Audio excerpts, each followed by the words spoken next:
Hey! Oh, we switched! Oh, what? I might be How did doing we it do now. that? I forgot to. Oh, whatever. Do you want to say hi to everybody? Yes, introduce yourself to the world. Introduce myself. I am John Warren. I'm the founder of Minicore Studios and a designer on The Sun at Night, and that's what y'all are about to see, which is rad. We're super excited about the game, and so should everybody else be. Cool. So And I think you're gonna have to restart it. yeah, don't worry. This is see. our. You can do it. Sure. Why not? Well, we'll have to redo this. Oh, what's this? One sec. We Yeah. Our Little own crash. Our own stuff is screwing things up, not your stuff. So you don't have to worry about that. Well, I hope so. But let me know if it ever does. Yeah, no definitely. problem. I can troubleshoot There we go. to some extent. Ta-da! Okay, so earlier I played this game with the controller, and it's basically a twin stick kind of gameplay, Yep. and I'm terrible at them. Okay. So now he's gonna That's use fair. my keyboard and mouse. Yeah. Except that he's terrible All right. with my DPI. Yeah, terrible DPI. Well, this will be an experience then. Ooh, that's an interesting way to delete a game. Oh, the little X's. Yeah. Yeah, in testing we had such an issue with like deleting things too quickly, so we put in that failsafe, and just made sense to us to keep. So Oh, interesting. So this game has an amazing story. Do you want to just, as we're starting off here, do you want to give a little bit of the backstory and kind of the premise? totally, yeah. So we kind of leapfrogged or piggybacked, if you will, on Laika's real story, and the real story is that the Soviets sent up a dog into space in 1957 on Sputnik 2, and they had no way to bring her back just because the tech wasn't there, and she died in space, which is super, super sad. Yeah. Obviously. And so we took that story and kind of put a really bananas sci-fi twist on it, and thought, what if she comes back with weapons and armor and intellect, and how would the world be different, and what if the Soviets came into this I forgot about that. this ridiculous technology that basically caused them to take over the world, and what would Laika do when she came back? So that's pretty much what's going on. And right now you're running around with some birds and fire, and which is always fun. Yeah, I'm assuming this is sort of like the area to learn about things.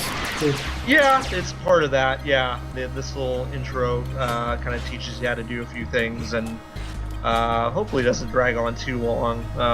It's a fairly short intro. It's so. actually one of my favorite parts about it. It's one of those intros that it doesn't need that much text to show you how to play the game. It's all intuitive. Yeah. I mean, it definitely wasn't always like that. I think we started with a lot of text-heavy stuff, and then ended up just kind of letting the players kind of gather what you're supposed to do. We put elements in it that made sense, and I don't know, we think we condensed it down to a pretty good, short process, so that's good. There's a lot of depth in it as well. Like, there's a lot of story to introduce, so it does that seamlessly, I found. Thanks. Yeah.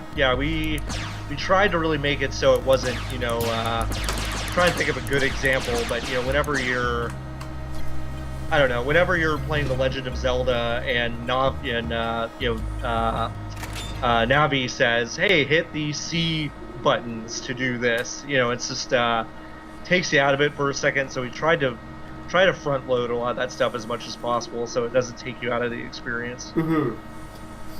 Now, what else impressed me with this game? The animation was definitely one of them, because this isn't Unity, if I'm... Right. It's that XNA, just like the last game was.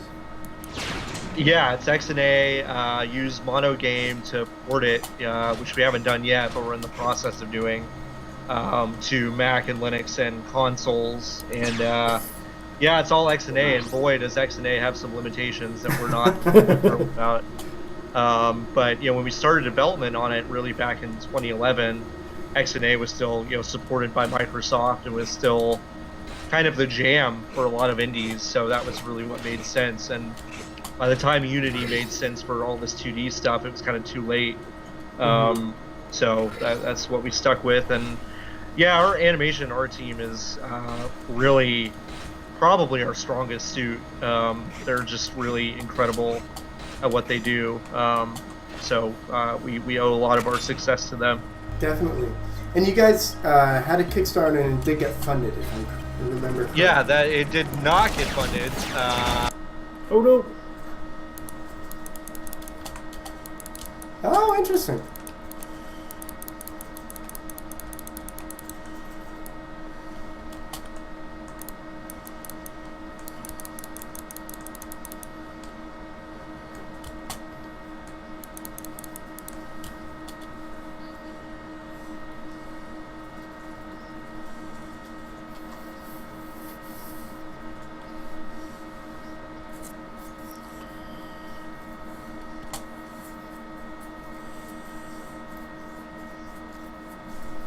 Mm-hmm. Turn down that. There we go. Turn down the sound a bit. Or... Interesting. Sounds like we lost. No, it should be back up now. Okay. Might be Giant accidentally clicked the mute button. Everything's kind of there, and I'm just like, oh my god, everything's going on at the same time. There we go. Yeah.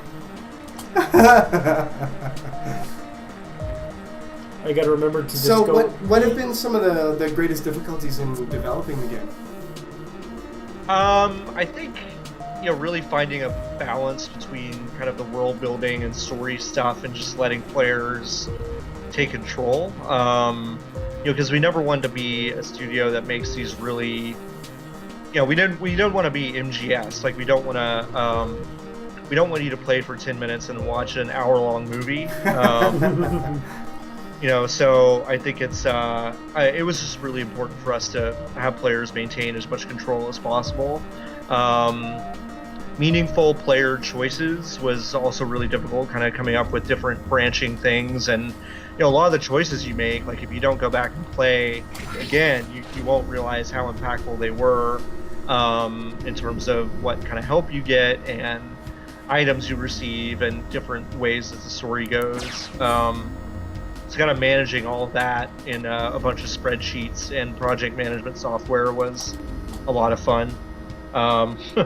And I don't know, I think, really, I think once we kind of hit our stride, some stuff kind of just became really easy. Like we're really confident in our story and the writing and the words. And then it just became about selling the game, just going, okay, what is important about it and what isn't, and what are we good at and what could we improve on. And really discovery and the whole Steam Greenlight stuff has been the hardest part of the whole process. Which naturally segueing there, if people are wanting this, can they play it right now? And what is the price point? Yeah, they could get it from our website, minicorestudios.com, and get it from the Humble store. They can also get it from Gamersgate, and it is $14.99. We're on Greenlight right now, and I'm about to throw a link up on the chat for that. And I will also link to the Humble storefront because it's all pretty. There. And I will relink these. So. There. Thanks. No worries. Yeah, so you can play it now. It's about 5 to 10 hours of gameplay, depending on kind of how thorough you are. And we felt like that's a pretty good price point for the kind of depth that you're getting. And I don't know, we're really proud of it. And I think it's weird. I mean, some of the early reviews we got were more mixed, and then really after a certain point, every review we've gotten since like the second week we released has been super, super positive, starting with Joystick and then not Joystick, starting with Polygon and then Killscreen and y'all, and everybody's kind of been more excited about it. It seems to be gaining some momentum, which I'm really pleased to see. It really does deserve it. And one thing I would also like to touch on is kind kind of the mechanics. Like, there is a huge, not only a storyline, there's quests in this, as well as a really intricate character progression tree. Yeah. Yeah, so, I think we really nailed the world building, kind of interactive story stuff really early on, because that's kind of our jam, if you will. But then we had to go, okay, like, this is interesting, but is it fun? And like, I think early on that answer was not really. So, a lot of the control stuff with the dual stick or keyboard and mouse setup, like, that took a lot of tuning, and kind of like you said, it was really important for us to allow the player to have both, because some people are really bad at that twin stick thing, and some people are really bad at the keyboard and mouse thing. I happen to be really good at the twin stick thing, so when I play with a keyboard and mouse, I just kind of flail around. But so that was really important to nail down next, and then just player choice in terms of how you want to play the game, either offensive, defensive, or kind of utility stuff. We just really wanted to nail a balance between that and allow players to either kind of focus on one side of that or kind of balance it out and play exactly how they want to. And that took a lot of fine tuning, and maybe we didn't nail that either. Like, I think there's still some skills that we see more players use than others, but for the most part, everyone's experience really is different. So that's been really pleasing to see. So, you mentioned about the backstory, or like, about the whole Laika being the Soviet dog in space, but the question that I would have is, like, this story alone, like what you've done with this game, kind of looks like it could have been all sorts of different premises to the game, and so what sort of brought you to the choice of making it Laika? Well, we start with story and setting and characters when we make our games, almost 100% of the time.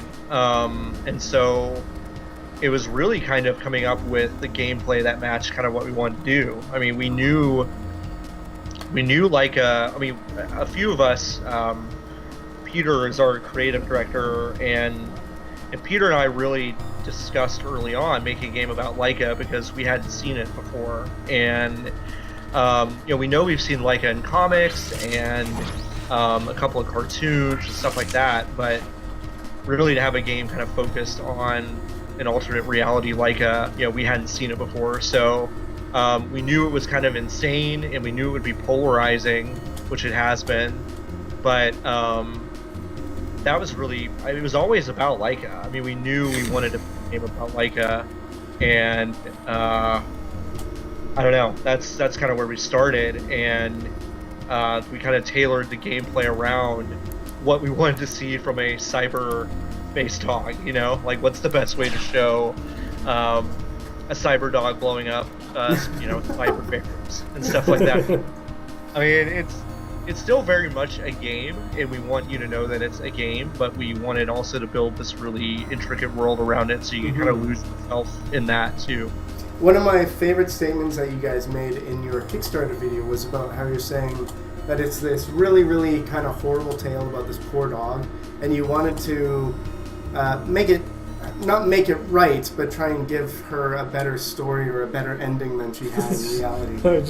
It's a really kind of neat premise for it. Laika the RoboCop. Yeah, RoboCop dog. Back with a vengeance. Laika Space Dog Police. Yeah, I mean, it's I don't know, it just seemed like a good fit. I mean, I know we've seen some people who feel like the story kind of cheapens the real story of Laika, but for us, it's just, we really strongly believe in just how tragic that story is, and how conflicted a lot of real people that had something to do with her demise feel about it now. And I don't know, it was just a way for us to go, okay, let's make this a happier tale, even though there are a lot of still bleak, dark elements in the story. I don't know, it just seemed to us a really nice way to pay tribute to the real story while also making it more of our own. Mm-hmm. And I don't know, that was just really important to us from the get-go. While we're on the topic of inspirations, this is a question I've been wanting to ask. Games that have inspired. I know games that this game kind of reminds me of a little bit, or like the classic Metal Gear Solid, just kind of the story, but mixed with more of the gameplay of like Mega Man 3 and Mega Man X. Yep. Is that accurate, or am I completely way off base? Yeah, you know what's weird is that we had the Metal Gear Solid comparison from a few reviewers, and that was really never on the front, in the front of our minds when we were making this game. In fact, like I was mentioning, Peter, our creative director, has never played a Metal Gear Solid game, and so we took more of our cues from Cave Story and EG, IJI, which is like really obscure. It's like a freeware game. Yeah. And I highly recommend both. And I'm a massive Mega Man fan, so obviously that's that comparison's totally apt. And, right down to the Mega Buster, which I loved. Yeah. So there are even aspects of her suit that we kind of wanted to change, and we couldn't really do that animation wise the first go around, but we definitely had plans to make her suit more changeable and stuff like that. So Mega Man definitely. Metroid definitely. Yeah. Let me see. Other. We take a lot of our story cues and kind of wanting to do branching stuff from BioWare folks. We love the Mass Effect series. So we take inspirations not only from small indie stuff, but from old school Mega Man and also AAA stuff from 2010. So, kind of all over the place, but definitely you're on the money with the Mega Man stuff. The more I play it, after the fact, I definitely see the Metal Gear Solid comparison, but it's weird. It just wasn't part of our meeting process. It was really kind of the intro, like for me at least. It was going through this like rebel camp. And then even the first mission coming up again. Well, I mean, we'll see shortly. Right. I kind of got lost. I'm sorry. No worries. What was I going to ask? How you guys came together as like an indie studio? Okay. So I was kind of a directionless post-college graduate person. I went to school for psychology, and I didn't want to do that, and so. I actually moved to Austin and got my MBA from St. Ed's here in town, and they specialize in digital media management, so kind of specializing in TV and film and games and like social media, and we had like an independent study and one semester, and I just decided to go through the steps of starting a company, and I just went through and incorporated in Texas, and was like, hey, let's see what it takes to do this. And I've always been interested in games, so I'm like, well, I'll have this in my back pocket. And it turned out that a lot of my friends and acquaintances who kind of wanted to do games were super excited that I set that up. And so, like 2 months later, I had basically 5 employees, and we were like, oh, wow, okay. And so I ended up just starting to do that full time. And, we worked out of my apartment for a year, and then I raised some money and moved to an office, and we've been kind of doing that ever since. So we've been around for 3+ years, and this is our 3rd game technically, but I think the other 2 things we did were mobile games, and they're kind of a lot smaller, and this is kind of our first foray into something bigger, and it's definitely kind of what we'll into doing for a long time. Oh, it was very well done for a first, like, bigger style game. Thanks. Yeah, I mean, it took us a while to get there, but now we kind of know what it takes, and everything we're doing now takes a lot less time. Yeah. So that's always fun. Who is responsible for this amazing music? That is Jared Blondo. It's just What are one you? guy. What? Bummer. What? He is on the chiptune scene as Sievert. Okay. And so he's kind of a big deal for a while. I think he's kind of stopped performing as Sievert, but he designed all the music, made an absolutely massive soundtrack, way bigger than I think we set it out to be, but so much of it was solid that we didn't want to cut any of it. And yeah, I don't know. You can also buy the soundtrack. Another cheap plug for our soundtrack. I'm gonna pull that up right now and link to that as well. Give it a minute. Yes, and I will repost that when you do link it, because I'll probably purchase that myself. Okay, good. Oh, we had a near crash, but game fixed itself. Your instinct to drink from this toilet is merely muscle memory at this point. That's one of the interesting things, is that you are an actual, like, intelligent dog that talks. Yeah, so the kind of thing that we wanted to kind of hint at, which I don't know if a lot of people got, but is that your suit and you are kind of separate. So sometimes when your suit tells you to do something that's like a tutorial, or it's telling you that your instinct to drink is muscle memory, that's really your suit telling you these things. So it's hinting at something a little bit deeper, as kind of, where is the suit, why is it there, what is it really telling you, and maybe even can you trust it.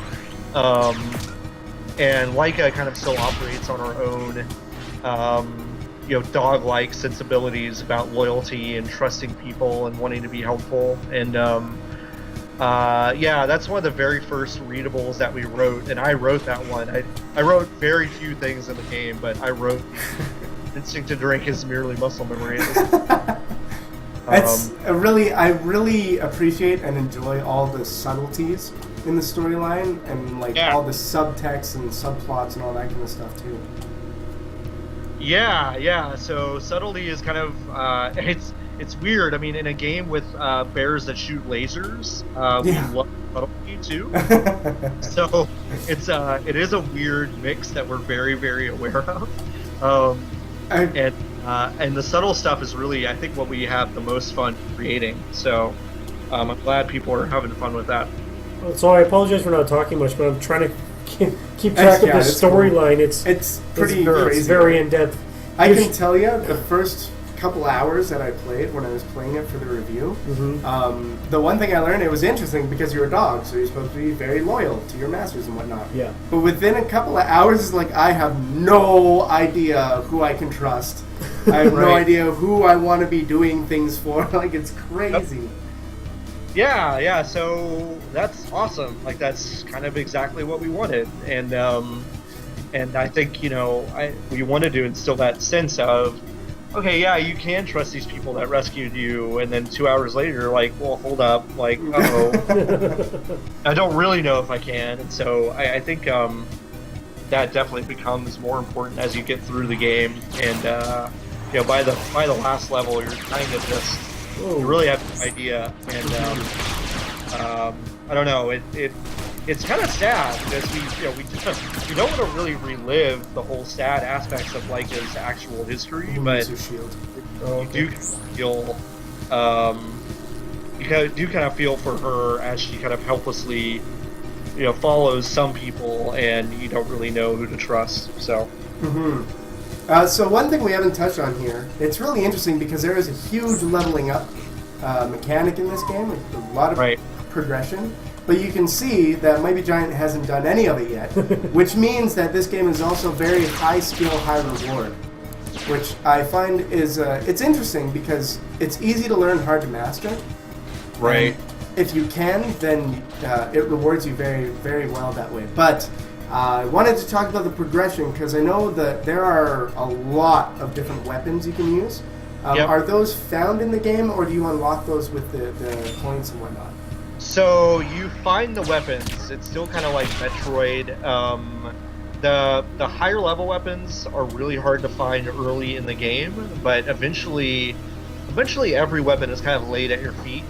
So you will reasonably have access to everything by the end of the game. But if you're a really diligent player, you can have access to, I think, every single weapon in the game by the end of level 2, which is Wow. It's pretty good if you can get that. Because you can get the laser by the end of level 1, and that is kind of a game changer if you level that up. But it's not super obvious to find. Oh, go ahead. I was just going to ask, what button is it to get to the skills again?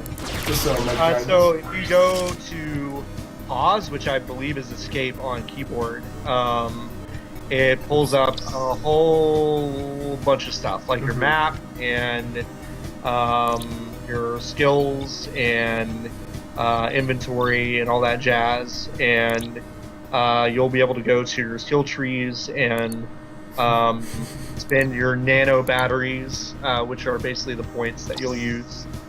And there's your quests. It's kind of a delay, but can you click and drag through, just to show like how big the? The map stuff is kind of weird to control with the keyboard and mouse, to be honest. Kind of wish we had done more to make that easy, but you can kind of see, you can scroll through the menu to see how big stuff is. There's a lot to it, there really is, and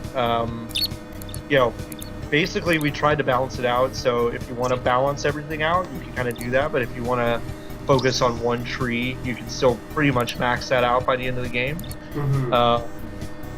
And I think, going back to what you were saying about high skill, high reward, is that one of those influences that we really didn't talk about was Dark Souls. And so we weren't, really designing with this is super hard in mind. In fact, I think when we go to work on follow-ups to the Sun at Night, kind of making it more variable difficulty is probably one of our priorities, but we do like how people have latched on to the kind of high skill, high reward thing, and I don't know, the players that are really focused on exploration and thoroughness, like, they get more out of it, which is really cool for us to watch. So that's actually what I was gonna say. Yeah, Archer Mar is in the stream. I play Dark Souls with him all the time, so I thought when you mentioned that, I knew he'd appreciate it. Yeah, so I mean, that's definitely an office favorite, and a bunch of us play it, a bunch of us die, and a bunch of us get frustrated, but the design chops there are undeniable, and it makes you want to go back. Ooh. And so we kind of wanted to have an aspect of that. I think one of the bigger complaints that we've received, and that we're actually thinking of patching in, is the save point spacing. Most people have found that to be pretty unforgiving, and so that's one of those things that we don't want things to feel unfair. We want them to feel tough but not cheap. And so we're looking into kind of ways we can make save points a little more forgiving, but for the most part, we're pretty pleased with kind of the difficulty level of the game. Yeah, which is a lot of times for a lot of indie studios, that is one of the hardest things to try and balance, and you guys have just absolutely nailed it. Oh, thanks. Shit. Oh man. Oh, that machine gun is so cool. It works fairly well. Yeah. Yeah, the storyline. One thing I'm really enjoying is the animation. Like a lot of it looks very hand drawn. Yeah. Yep. And it's very, very, very responsive, I find. One of the questions I had when I was playing it is, or one of the comments I should say, is that it looks like the game is too quickly paced, but you're playing as a dog, so you're a small dog. You move very fast. Right. Yeah. It's one of those things that I think there is an upgrade on the utility tree that increases your speed, and I don't know that many people who can actually increase the speed and still kind of feel in control of the game. We kept it in there because if you like to do a lot of exploration, the speed will definitely cut back on how much backtracking you do. But yeah, it's a quick game. It's really responsive, and we thought it was too quick too at first, and then we were kind of like, well, you are a dog, you're a cyber dog, you're smaller than everybody else, and so we felt like you should kind of move faster than everything else, because that'll be good. And that's I don't know, that's kind of where we ended up on that. But yeah, it's definitely fluid and responsive. So that's one of the things that we were pretty sure about early on. Hack. Hack. Hacking. Ugh. You seem to be doing pretty good in it, though, Giant. I would hope so. Yeah, I'm impressed. I really am. Press tab to hack. Oh, well, I don't even know what I was doing. Oh! I didn't know what I was doing. Sorry, I didn't know I was supposed to press something. Oh! Oh my goodness! I'm okay. You gonna do it. Can't torch me. Okay, so how do I hack? So yeah, you'll tab into hack, and then oh boy, I never play with keyboard and mouse. You'll wanna As it's going, you want to stop. kind of the highlighted, like the darker numbers. You'll want to stop it there. So I think it's like confirm, whatever the confirm button is for keyboard. Yeah. I'm a little behind on the stream, so otherwise I'd help you walk through it as you're doing it.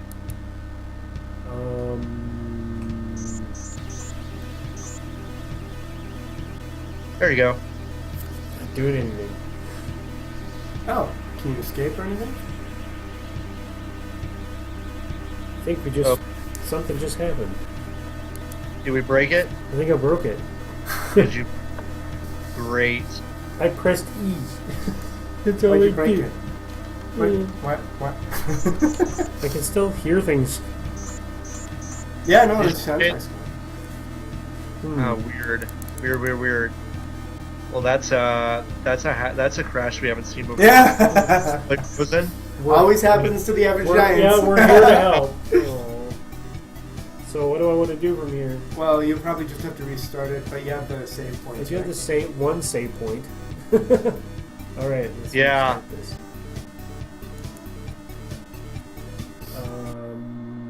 Cyanide. It's just totally frozen. Like you can't hit confirm or go back. No, there was it nothing. it was done. All right. Yeah, let me Good. check. Oh, Check. making a note. Yeah. It's always good to. Oh, yeah, we're all good. And I'm gonna close this.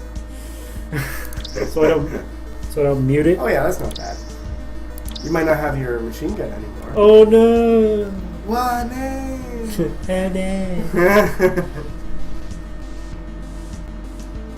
Just give it a moment.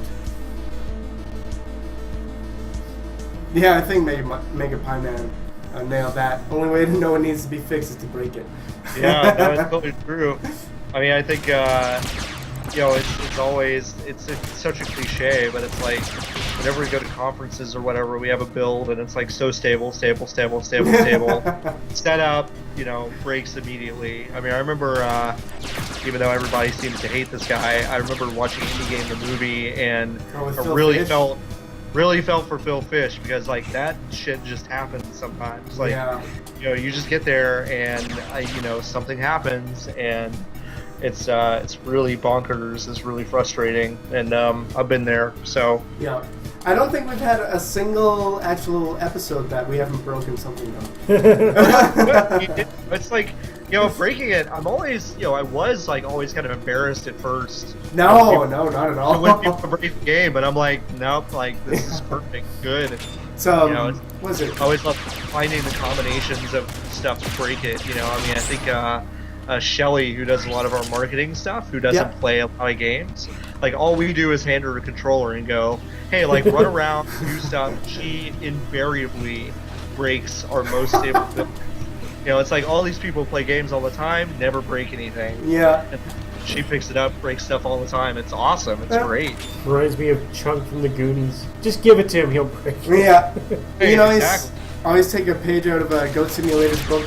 They have an achievement for crashing the game and then reloading it. Yeah. Oh, I don't even know where I was. That being said, that's the only time I've ever seen this game crash. Like, it's very, very stable. Yeah, I mean, we definitely, I mean, we had a few folks the first week of launch, like, tell us about some bugs, but they all seem to be kind of hardware related, and they were all from different countries, so really hard to troubleshoot. But yeah, for the most part, we've been pretty happy with kind of the low number of crashes we've seen. Always, you know, work to be done. Obviously, we've got a little hack bug to look at, but I don't know, for the most part, yeah, it's pretty stable. Mm-hmm. Yeah, definitely. Oh, it loads itself. That's good. So, you said you have an entire art team that's responsible for things like the setting of the prison here.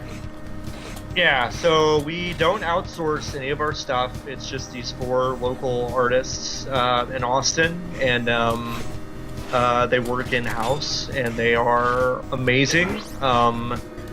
Most of them were really just kind of 2D graphical artists before they did the game stuff, and then I don't know, they're remarkable people who are would easily get poached away from me if anybody tried to. Hopefully that doesn't happen. But yeah, they're incredible. Can't speak highly enough of them. You know, I think they struggled with wanting to make a drab prison, like as part of like one of the first ones. It's definitely, you know, starting Oh with no, I got killed because of it. oh boo.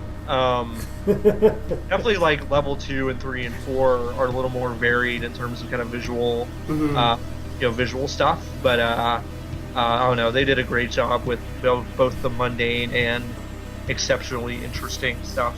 So. Here, you take over, because my arm's about to die. We're just gonna switch spots again really quick, just because I have a little bit of an issue with my neck and spine. It's just a little thing. Don't worry about it. I will not worry about it. But okay. Yeah. All right, Sun at Night. Hello, everyone. Now we watch Winning. Now Oh we yeah. watch that. You always set me up. But this way, here's your gun. Oh, thanks. Is this getting that serious? Yes, serves business. So, I was gonna say with the prison, it's very true that it's difficult to make some things interesting. My wife is an artist, and she always says like about how important something's silhouette is, something like that. Like if it's a boring silhouette, then it's gonna be a boring pose. So I can totally see that challenge with having to make like a drab prison kind of thing. Right. Yeah. I mean, we really we were like, okay, there's a base and it's been abandoned, but now it's been converted to a prison.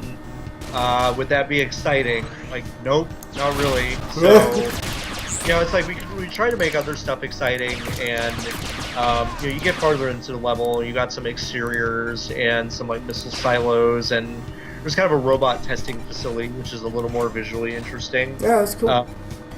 But yeah, it's like it's always tough to hand, you know, a bunch of artists the keys to I don't know, the keys to your imagination and go, oh no, actually do the most boring thing possible. Sorry, just really quick. Come with me, and we'll be in a world of your imagination.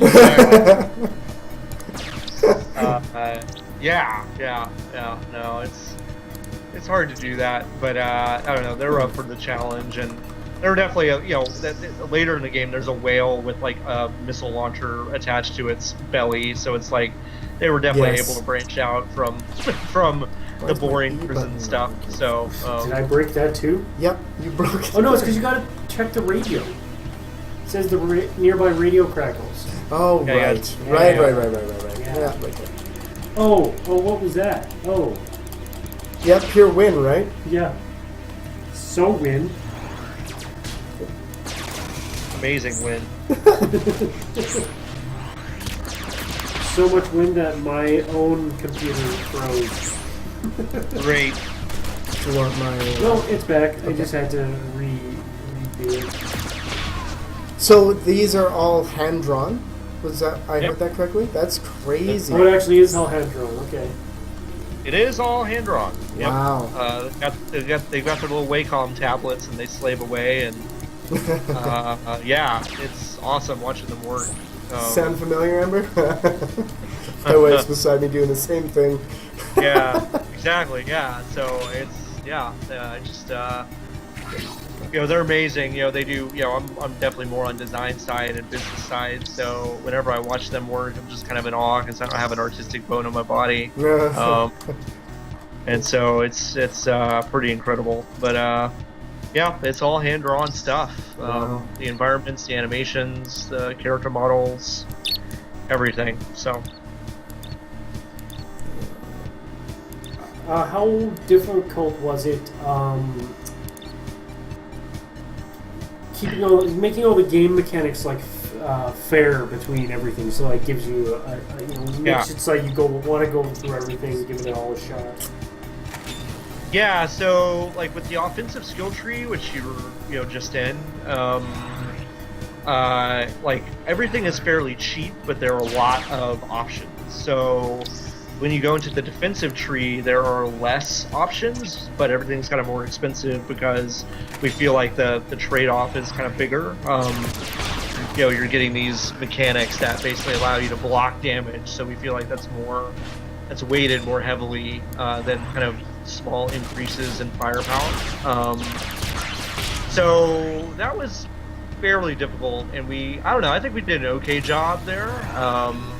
I think there are definitely things that we could have done a little bit differently, but for the most part, everything seems pretty balanced to us. Mm-hmm. And I don't know. It just took a long time. I mean, we had spreadsheets that basically kind of, labeled the economy of the whole skill system, and I went through those probably, 100 times, just kind of adjusting small things, which was not an exciting part of my job, but you just kind of have to do that to create balance in the game, and I don't know. We think we did an okay job, so I think, The pigs! oh yeah, those the pig pigs. rats. Ooh. Pig rats are. How come I didn't manage to find those? Where were they? In the average gamer section. I look away for a minute, and you've already I found know. like this completely different area. Why can't I remember how to do the health pack? T. Yeah, that's right. Yeah. What was this Yeah, I one? should have looked up the keyboard mouse controls before I came on, because I only play with a controller, so I always forget what the keyboard mouse controls are. Yeah, I have the controller here, but my right trigger has just been not working. I need to get a new one soon. Is what I need to do. Yeah, I've got the same problem. So One of my favorite things in here is you have a shield, yep, but it's not just like, oh, I can block attacks every now and then. It's something that you can use smartly for mechanics. Like I've got the electric field right here. Turn the shield on and jump through it, and I don't take as much damage. But you sure do take a lot of damage. But I would have died if I didn't do that. So Don't you've dare. got to be intelligent that way. Oh, you're dead. yeah. So one of the things that I think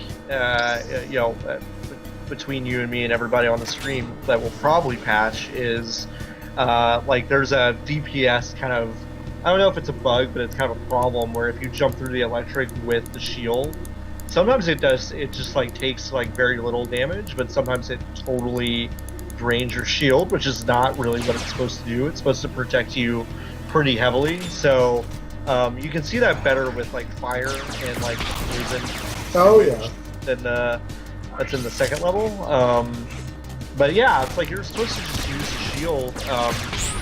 You really can go through the game not using it very much at all, but that was one of those mechanics early on that we liked because we hadn't really seen it that often in kind of Metroidvania games. Being able to use a shield at will to damage block, and I don't know. I think I use it heavily. I'm one of those people that puts most of my points into defensive stuff. So that's really one of my favorite aspects of the game. Yeah, I've never been about defensive. Just run into it and shoot. Marcus Lennon.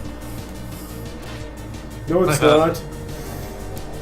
But why would Lennon be in this game? That makes no sense at all.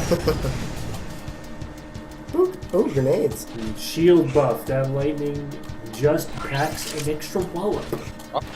Yeah, that's true. Yeah, so later, at some point in this level, which may not even get to, which is fine. There's like a robot testing area, and I don't know if people have noticed this, but there are these kind of skeletal-looking robots. But if you look closely, they're actually busts of linen on these robot skeletons. So they're these like linen bots. And yeah, they're pretty tough. But they only show up in this level, and yeah, I don't know why we were so obsessed with having linen busts on robot skeletons, but we put it in the game. For a brief moment, I thought you were gonna say that you just used like T800s. Yeah, I thought he was going the same direction. Yeah. No, not quite, but close. You could have taken me, but you had that extra distance. Linen mile, yeah. Yeah, but in a game with laser bears and linen robots, yeah, we tried to be subtle when we could. So. This is so cool. I love this map. Oh man. Yeah. Well, that's interesting. I mean, like the map has been one of those things that I think when people get it, they really get it, and when they don't, they're like, "Oh my god, why do these people design this way?" Yeah. And I get it. Sorry, go ahead. No, I get it, right? I mean, it's like we're so obsessed, like maybe to a fault, with the idea of creating spaces that feel real. Like I always take it back to like Castlevania Symphony of the Night when you look at that entire map and then you try to imagine what a real building would look like if the map looked like that. There's this big, really narrow building. Map system is amazing. And so, well, yeah, so we wanted to design a system that basically takes 2D planes and puts them in this kind of 3D organic art. And we love it. We stubbornly held on to it, even when testers were like, I don't really understand this. No, I would have kept it. I was going to say, it reminds me a little bit, there's a game called The Last Survivor, which is, they also try to map out a 3D area in a 2D kind of layout. Right. And their map is also 2D, and it's one of the biggest things that people complained about is because it's almost impossible to tell. But when you add the 3D kind of effect to it, it's way, way, way easier to navigate. Right. Yeah, I wish I kind of looked at that or knew that it existed. Yeah. What is this thing? This thing I'm looking at? I could have pointed that out. That would have been helpful for you to know that there's a map. It's okay. I'm really good with using the bare bones structure of games because I have no idea. So I utilize what what's available that I can actually know. Yes. Yeah. So it's we knew we had to have a map system because we designed these massive areas. We're like, oh man, okay, we have to come up with a system that really matches the complexity here. And someone on the chat just said the map reminds them of Origins Blackgate, and not to really toot our horn, but we definitely were well into development of that system before that game came out. But I will say, very ironically, the same people who did our sound effects also did the sound effects for Origins Blackgate. So I think there was some osmosis there. I'm not saying that they stole our idea, but I think there's some mind waves there, kind of working. Aliens. With us, so. Oh, that's exactly. Aliens. Shazbot must the Illuminati.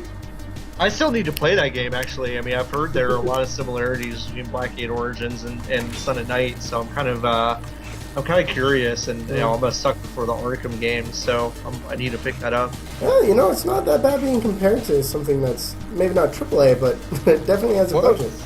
Yeah, it definitely has, probably bigger budget than we had, so. Yeah, that's true. That is true. Okay. The electricity! Oh. Will you scout? Damn Soviets and their Oh, electricity. there we go. That's what I want. And we're really taking a lot of, like, I think the one thing that we wanted to do more of that we really didn't do is create gates, like real gates, like you would see in, like, a Metroid series that kind of, you know, not force you, but heavily suggest that you invest in certain skills to get to get through certain areas or access to kind of secret areas. And that's one of those things that, you know, we're making the Sky Below already, which is follow-up. That was my next question. And we're taking a lot of input that we've gotten from reviewers and players and all that stuff, and we're also kind of looking at the stuff that we really wanted to focus on, like different suits and stuff like that. So now it will look even more like Mega Man in some ways. I have no problem with this. This should be more. Yeah. So. And the third game will be called 50 Shades of Night. Of course. Yeah. I don't want to know the premise of that.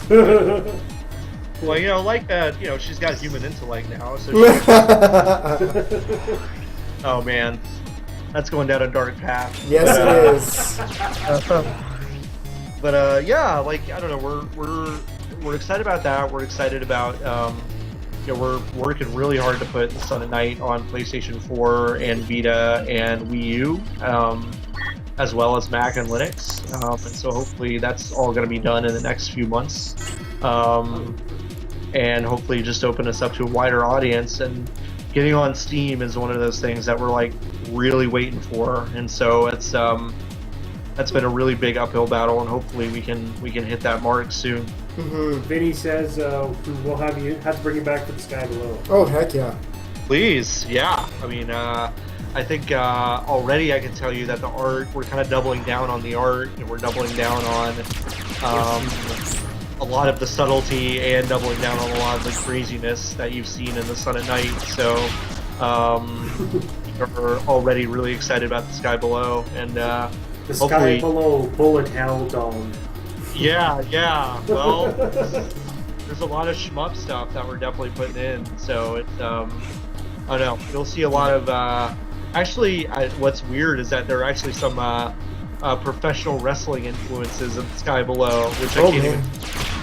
But I'm a big pro wrestling fan, so we're gonna put some weird stuff in that one too. Yeah. Quick, one last question before we have to let you go here. Go for it. What was the reason that you guys changed the name of the game?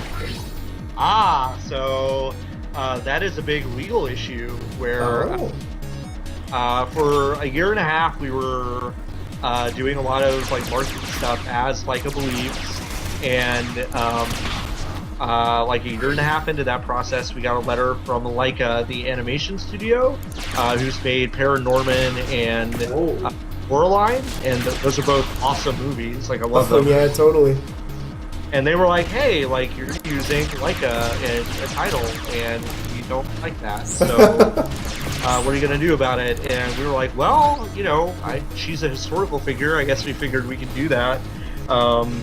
And they were like, "Nope." And our lawyers were like, "Well, you know, maybe you should just, you know, do what they say, because you definitely can't afford to litigate." Yeah. And we were like, "Right, yeah, well, that's fair." And so, fortunately, we already had these subtitles kind of built into the game.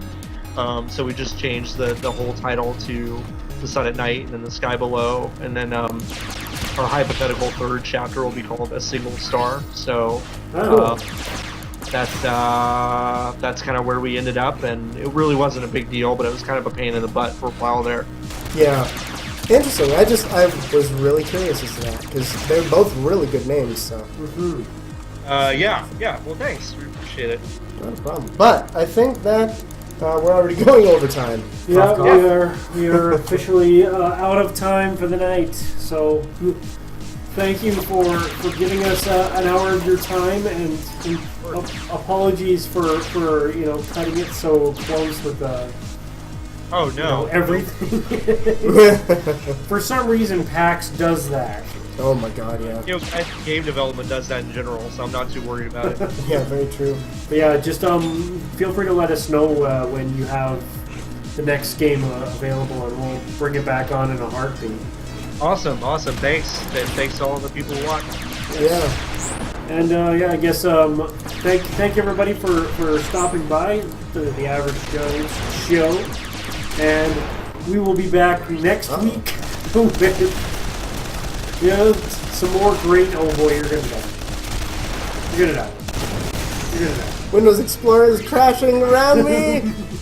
I can still beat it. Yeah, so we'll be back with some more great games and developers next Yeah, we week. have some crazy people coming up on this. We got some crazy people. We got some crazy That's things. crazy. All right. Anyway, much love, guys, and we will see you all soon. Yay! Bye bye.